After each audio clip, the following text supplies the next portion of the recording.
Silvia, Elena e Sara, siamo qui, la cena è quasi finita, ma la vittoria ancora non è passata.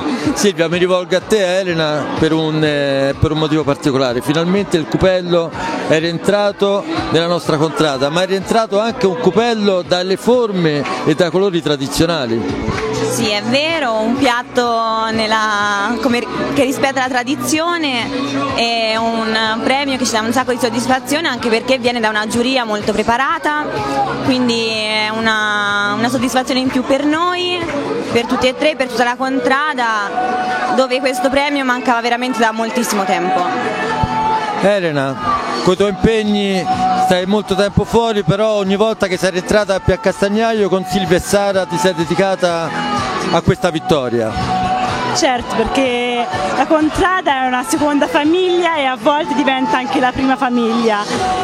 Sei qui 24 ore su 24, doni anima e cuore e poi per fortuna qualche cosa è tornato a noi, diciamo, il cupello, il palio, ma anche la soddisfazione di tutti i contadaioli che fanno parte di questa grande famiglia.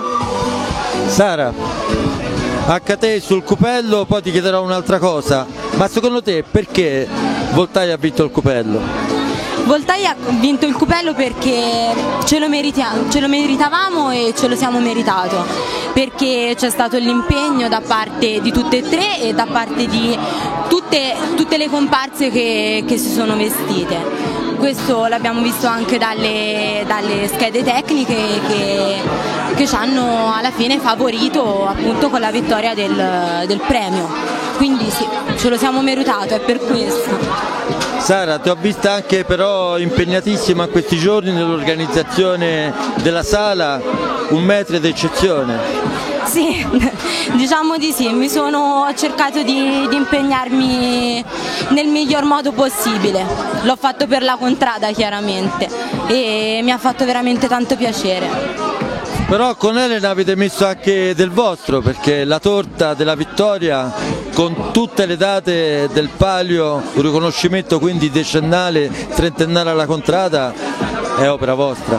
Certo, diciamo che abbiamo fatto ha fatto Sara, perché gran parte dell'opera artistica è di Sara, io ho messo l'opera culinaria e abbiamo pensato di fare questa torta in vari piani, dedicare ogni piano a un tema, abbiamo pensato quello più importante, quindi quello più grande, dedicarlo alle varie date delle vittorie dei pali che abbiamo ottenuto.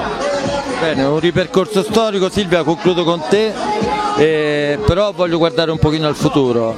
Hai già proposto personalmente in rappresentanza della contrada delle idee per il nuovo regolamento, per degli accorgimenti per quanto riguarda sia l'assegnazione del cupello che asta e bacchetta. Vuoi anticiparci qualcosa?